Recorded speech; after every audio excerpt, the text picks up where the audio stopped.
Well, if I could, I'd like to take another moment of personal privilege here. Full disclosure, you're about to see a fanboy interview. I, of course, am a proud alumni of the University of Georgia, and if you watch this show, you know that. I talk about it all the time. So you can't tell me there's another more legendary running back than Herschel Walker. There are lots of amazing highlights from Herschel's career, of course, but this is perhaps the most iconic, if I do say so myself, because of the call, not just what Herschel did, but the call from Georgia Bulldogs radio announcer Larry Munson. Take a listen. We hand it off to Herschel. There's a hole. 5, 10, 12. He's running over people. Oh, you Herschel Walker. Now, Herschel had been the most highly recruited running back in the nation that year before his freshman season, but he had been a little underwhelming during practice and preseason. Here's Larry Munson talking about a conversation he had with former Georgia coach Vince Dooley before that Tennessee game.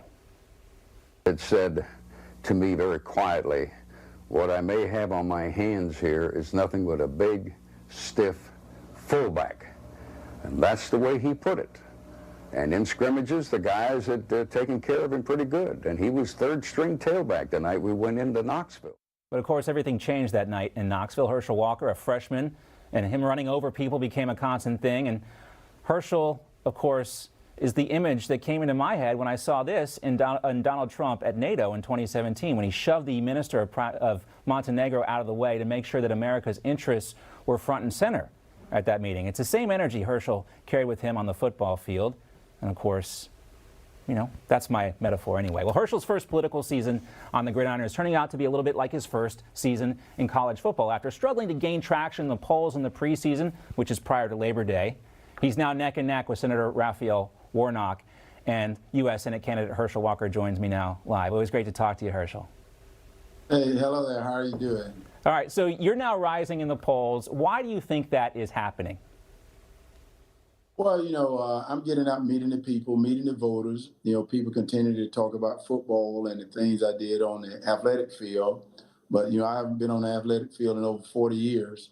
People need to know what I'm doing now. What I'm doing now, you know, I built a business, so I know how to sign paychecks. I know how to create jobs. I know how to do those things, and I've done them well.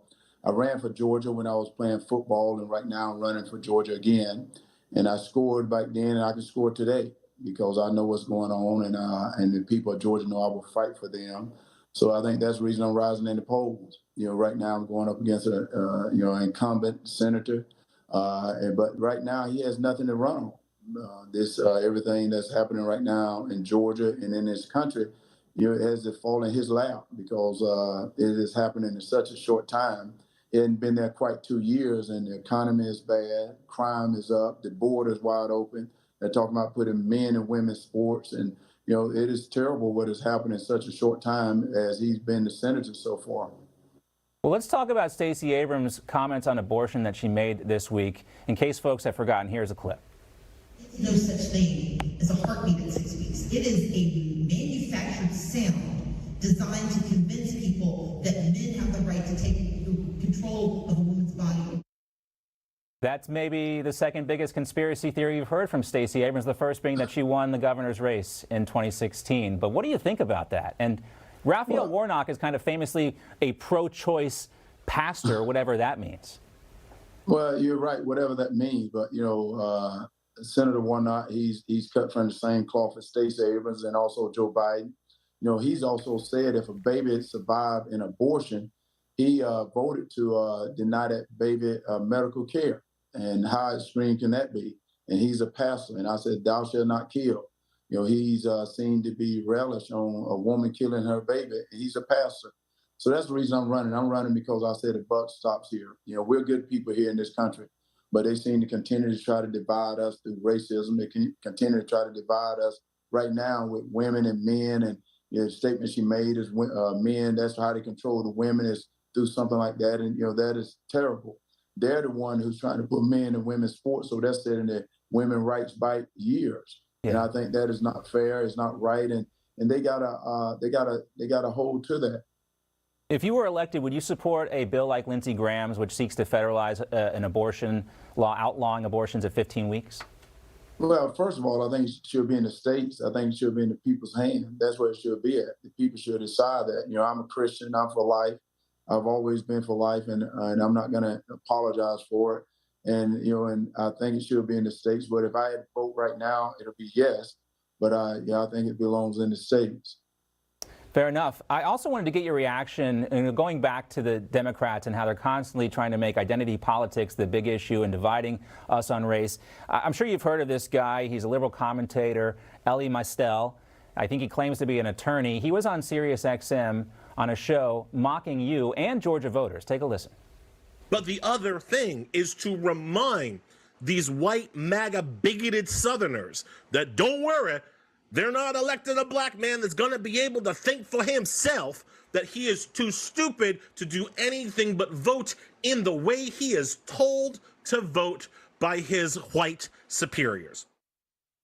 I mean, Herschel, you are beloved by basically everyone in the state of Georgia. Why would you subject yourself to idiots like this guy in running for office? Why is this worth it to you? Well, first of all, let's not call him an idiot. He has a right in the United States of America to voice his opinion, as long as his opinion is not going to go out and harm anyone. And someone like that, I pray for him, and I pray for the station that will even air something like that. But right now, this is a volatile time. They continue to want to separate people, and I want to be a unifier. I want to bring people together. We're in America. We have our problems, but right now we cannot have people that continue to put things out like that. And they're going to do it. So I'm going to pray for him. I've asked to meet with him, and I put my resume up against his any day of the week. Yeah. But yet they're going to continue to campaign for Senator Warnock, and I know that. So that's the reason I'm here with the Georgia people, because he can continue to campaign for Senator Warnock. I'm going to speak for the Georgia people, and what the Georgia people are saying is they want to change. They want to change because right now what Senator Warnock has voted on 96% of the time shows that he's with Joe Biden. So he's the one that seems to be doing what the people are telling him to do, not Herschel Walker. I vote with the Georgia people because that's who will elect me to office is them. Yeah, I think Georgia voters, I was born and raised in Georgia. I think they're a lot smarter than Elie Mystal leads on there. And I think that's reflected. I know you're not running against Stacey Abrams, and I hate to keep bringing her up, but I did want to reference this article because I do think it speaks to Georgia voters and the issue that Democrats are having with identity politics. The headline here from the AJC is that Stacey Abrams has a surprising problem with black voters. She is polling at 79%, but normally that should be like 89%, historically speaking. So I think this more speaks to the Democratic policies that are taking root in cities like Atlanta, where crime is up, people don't feel safe, and the economy is down. And she wants to do the same things that Joe Biden wants to do.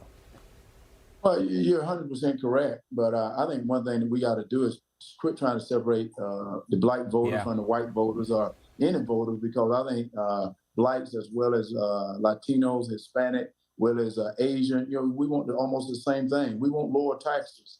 We want our men and women in blue to be supported so we can have safer streets. We want to have our kids protected. We want the border protected as well. But people seem to want to separate us and pretend that we want something totally different. Right now, I think the only people in Washington like Senator Warnock and Joe Biden and Stacey Abrams are the ones that continue to talk about color. But when I get into the streets and meeting with the people, they're talking about this economy. They're talking about jobs. They're talking about the crime on the street. They're talking about the border, and yet the issues that are actually impacting them every single day. They're talking about things like that, everyday things like that, and that's the reason that I said I decided to run. I can't sit back and let them do that. Right, not electric car subsidies. Raphael Warnock doesn't want to talk about that. That's going to be dangerous for the Georgia car industry, which is a big moneymaker. That's causing problems for him as well. And Herschel, I promise this will be the last time I bring up your college football career. I just had to do it that one time on the interview. From now on until the election, just politics. Thanks so much for being with us today. Appreciate it. Hey, thank you so much. And I encourage everyone to go to teamherschel.com and join my team. And as my offensive lineman used to say, follow me, Herschel, I'm going to take you to the promised land. So I'm going to tell all the voters to come with me and we'll get to the promised land together. All right, go Dogs, Herschel. Thanks. Hey, thank you. Now, God bless. No crooked establishment. None of that twisting the truth. No talking down to me. Don't tell me how to think. Don't tell me how to think. Don't tell me how to think. I trust Newsmax. Newsmax. They don't tell me how to think. They let me decide. Newsmax. Real news for real people.